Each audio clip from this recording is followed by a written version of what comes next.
दिवाली के अगले सुबह हम सोच रहे थे कि मेरी घरवाली बहुत प्यार से बोली टेस्ट वाला किट बाजू ला के दीजिएगा कि नहीं। मन तो किया कि अभी ला दे, लेकिन घड़ी देखे तो सुबह का 5:45 ही हुआ था। फिर भी खुशी खुशी सावा मन के भारी मन से उठे और जब लाइट जलाए तो देखे मेरा बच्चा तो टुकड़ टुकड़ हम ही को ताक रहा था। फिर उसके पास गए, उसको प्यार किए और जब आगे देखे तो देखे कि मेरा बड़ा वाला बच्चा जो है वो अपना प्यार दुलार पाने के लिए धरती पे लौट रहा था। फिर हम उसके पास गए, उसको प्यार किया और गुड मॉर्निंग बोल के हम फिर आगे की ओर बढ़े और दरवाजा खोला तो देखा कि मेरे भगवान जी तो अभी भी सो रहे हैं।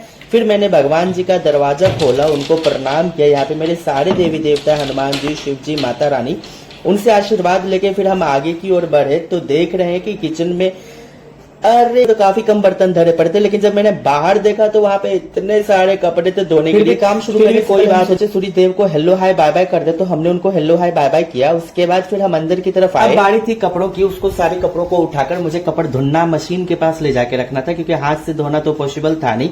फिर हमने 1 बाय 1 सारा कपड़ा उठाया और उसको सबको ले जाके कपड़ धुलना मशीन के पास जाके रख दिया। फिर हम कपड़ धुलना मशीन का मुंह खोले और सारा कपड़ा को उसके अंदर ठूस ठूस के भर दिए ताकि उसको अच्छे से चिवा चिवा के साफ कर दे।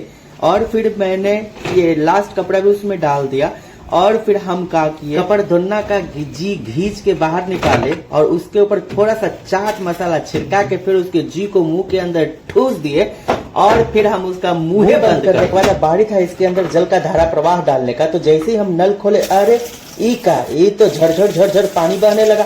ये जरूर जैनी का काम है। ये मेरा जो बच्चा है वो बहुत नटखट है, फिर भी प्लम्बर का रोल अदा किया और इसको जैसे तैसे ठीक करके हम फिर जब देख लिए कि ये ठीक हो गया तो उसके बाद फिर कपड़ धुलना मशीन के अंदर उंगली किए, टीप टीप टीप 2-4 बार क्या क्या क्या क्या दबाने के बाद ये इतना काम में लग गया। और फिर हम इधर जब तक कपड़ धुलना मशीन अपना काम करेगा तब तक हम बर्तन धो लेते, क्योंकि हमको जल्दी जल्दी काम खत्म करके जाना है दवाई दुकान पे, ताकि हम अपनी घरवाली के लिए जांच वाला किट ले आए। और कौन कहता है कि मर्द को दर्द नहीं होता है। रोज घर का सारा काम करके देखो, पता चल जाएगा मर्द को कितना दर्द होता है।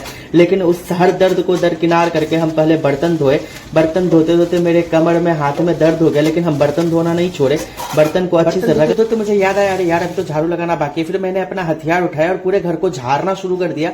लेकिन यहाँ के कचरे इतने ढीठ थे जो बाहर निकलने का नाम नहीं लेते, लेकिन मैं भी जीत पे था और सबको बाहर निकाल के पूरे घर की सफाई किया। सफाई अभियान खत्म करके हम तैयार हुए और भागे भागे पहुंच गए दवाई की दुकान। और वहाँ पे मैंने दुकानदार से बोला, भैया हमें जांच वाला किट चाहिए। उन्होंने किट दिया और वो किट लेकर हम सीधा घर पहुंच के वो किट मैंने मेरी घरवाली को दिया और मैं वहीं बाहर बैठ के वेट कर रहा था। अंदर बहुत डर भरा हुआ था, क्योंकि शादी के 14 साल हो गए थे और हमारी कोई संतान नहीं थी। फिर मेरी वाइफ बाहर आई और जब हमने ये किट देखा तो इसमें 2 लाइन था, लेकिन हम अपनी नजर पे भरोसा नहीं कर पा रहे थे।